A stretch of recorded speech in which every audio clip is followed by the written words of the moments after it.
Before you've even finished breakfast, thousands of companies have already competed for one thing. Not your money, not your vote, your attention. Every vibration, every notification, every headline, every recommendation, every endless scroll was designed to answer one question. Can we keep you here just a little longer? Everything is asking for one thing. More of your attention, more of your time, more of your mind. We like to believe we're making hundreds of conscious decisions every day. But what if many of those decisions were influenced long before we ever made them? What if your habits, your cravings, your routines, even the way you think, have been quietly shaped by forces you've never truly noticed? Not through control, not through force, but through repetition. Tiny moments repeated thousands of times until they became normal, until they became automatic, until they felt like you. The most powerful programming doesn't feel like programming. It feels like choice. And that's exactly what makes it so dangerous.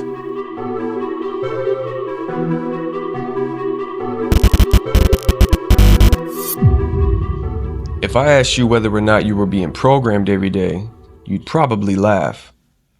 Because programming sounds like something that happens to computers, not humans. But what if I told you that some of the smartest companies in history spent billions of dollars every year trying to shape your behavior without you ever noticing? This isn't a conspiracy. No one's secretly controlling your mind. What's happening is much more ordinary. And that's what makes it so powerful.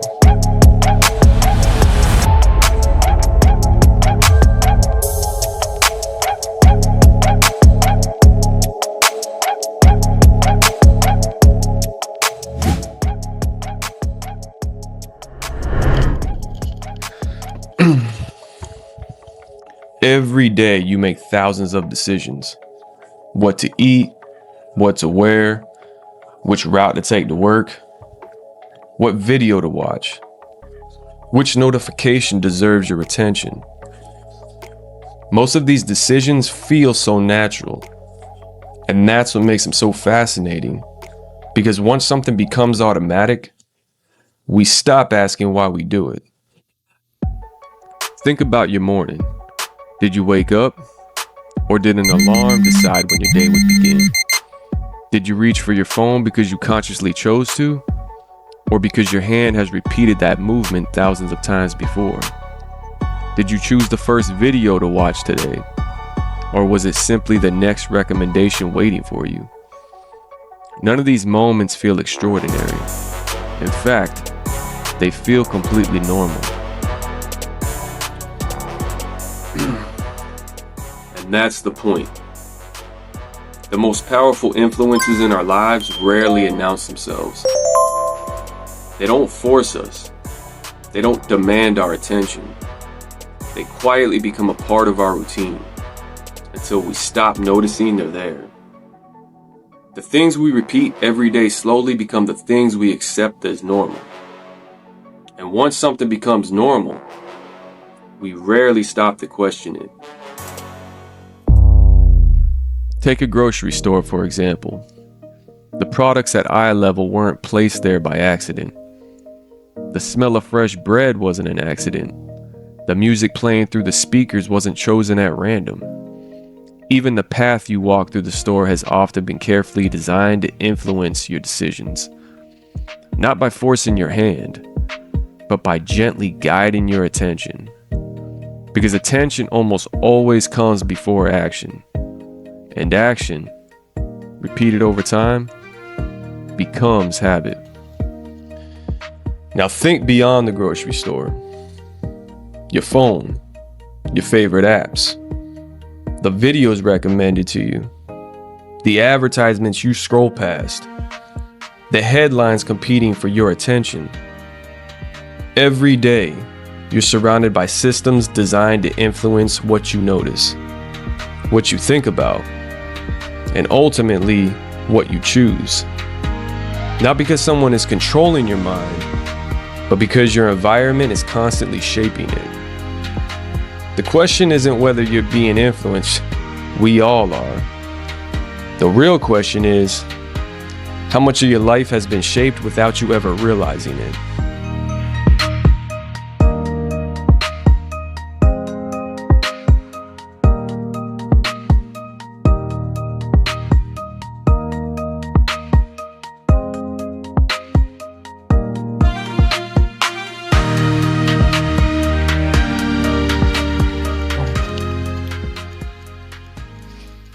If someone asked you what the most valuable resource in the world is, you'd probably think of oil, maybe gold, maybe money. But in today's world, one resource has quietly become more valuable than all of them: your attention.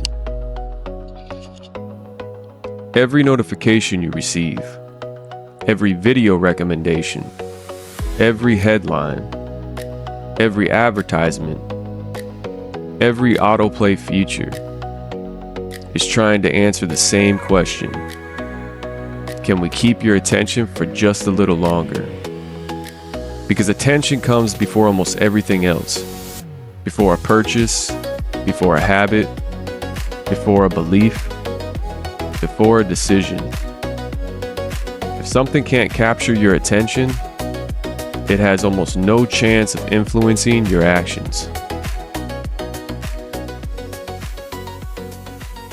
That's why billions of dollars are spent every year designing products that are easier to notice, harder to ignore, and more rewarding to come back to. Not because companies are trying to control your mind, but because your attention is the doorway to every opportunity that follows.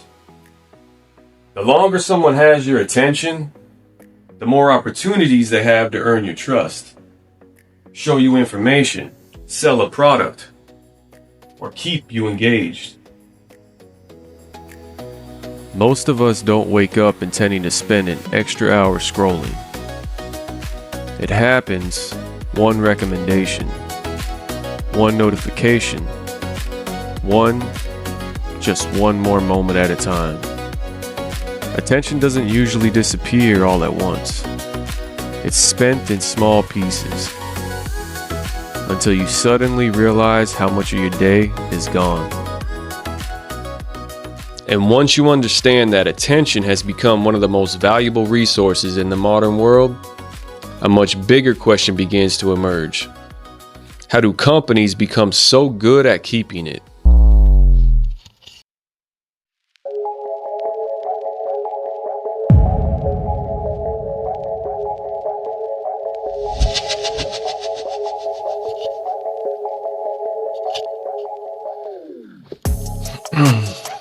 All right, by now, we've established two things. Your environment influences your choices, and your attention is one of the most valuable resources in the modern world. But that still leaves one important question. Why is it so hard to look away? Why do we keep coming back, even though we know we should stop? The answer isn't lack of willpower. It's something much older. Something that's been helping human beings survive for thousands of years. Long before smartphones, before social media, before streaming services, your brain evolved to learn from rewards. Find food, reward. Build shelter, reward. Avoid danger, reward. Every meaningful success strengthened the behaviors that led to it. This system helped our ancestors survive, and it's still working today. The problem isn't the system, the problem is the environment. Your brain isn't broken, it's doing exactly what it was designed to do, in a world it wasn't designed for. Every notification, every recommendation, every unexpected reward teaches your brain to come back one more time. Not because you're weak, because your brain is constantly learning from what it experiences. The most powerful rewards aren't the ones you expect. They're the ones you might receive. Maybe there's a new message. Maybe someone liked your post. Maybe the next video is even better. Maybe the next swipe will finally be interesting. That uncertainty keeps us checking again, and again, without realizing we've entered the loop.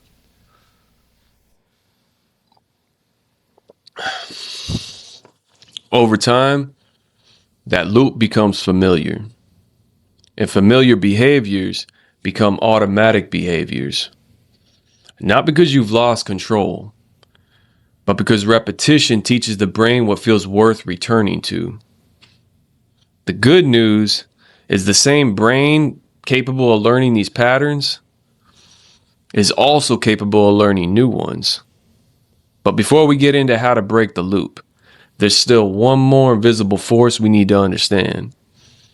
Not every addiction looks like an addiction.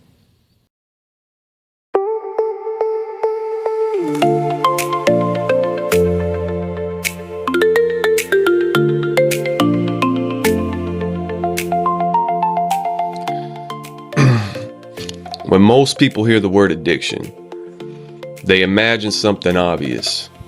Drugs, alcohol, gambling, the kind of addictions that completely take over a person's life.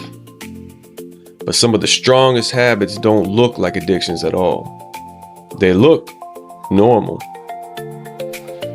Have you ever unlocked your phone only to forget why you picked it up? Opened the refrigerator without actually being hungry? Checked for notifications even though your phone never vibrated? These moments seem harmless.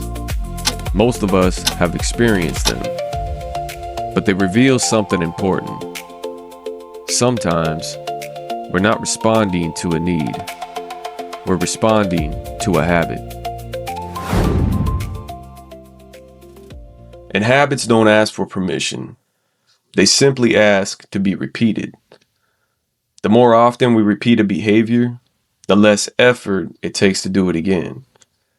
Eventually, we stop making a decision and we start following a pattern. Comfort, convenience, entertainment, constant stimulation. None of these things are inherently bad. The problem begins when they become our default response to boredom, stress, loneliness, or discomfort. Because every time we escape discomfort immediately, we miss an opportunity to strengthen our ability to face it. That's why the most powerful addictions often arrive quietly, not through dramatic moments, through ordinary ones. One more scroll, one more episode, one more notification, one more excuse to avoid sitting alone with your own thoughts. No single moment changes your life, but thousands of small moments absolutely can. The modern world rarely gives us silence, and when it does, many of us forgotten what to do with it. We've become so accustomed to constant stimulation that stillness begins to feel uncomfortable. Not because stillness is the problem, but because we've trained ourselves to expect something else. Invisible addictions don't announce themselves. They slowly redefine what's normal. And once enough people accept those patterns, an entire culture begins to change without realizing it. Which raises one final question. If the world is constantly pulling our attention outward, how do we take it back?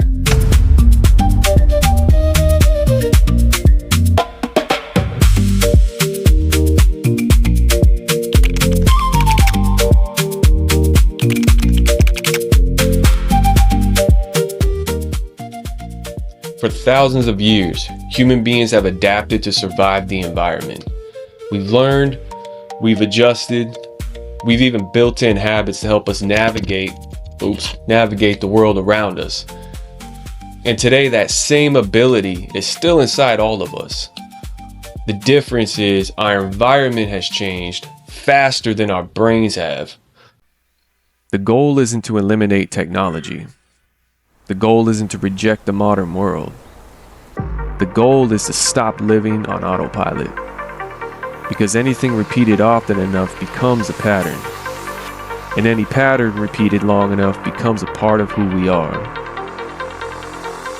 The same brain that learned to crave distractions can learn focus. The same mind that became comfortable with the constant stimulation can learn stillness. The same person who built these habits can build better ones. Change rarely happens through one massive decision. It happens through small choices repeated constantly. Choosing to put the phone down. Choosing to protect your mornings. Choosing to spend your attention on things that actually matter. Choosing discomfort over the constant escape. Because your attention is not something you can spend, it's something you invest. And whatever receives your attention receives a piece of your life. The question isn't whether the world will compete for your attention. It always will. The question is, will you decide where your attention goes? The world will always be trying to capture your attention, but you still have a choice. Not every thought needs to be followed. Not every notification needs to be answered. Not every impulse needs to be obeyed. Because freedom isn't having no influences. Freedom is becoming aware of them and choosing what deserves your attention.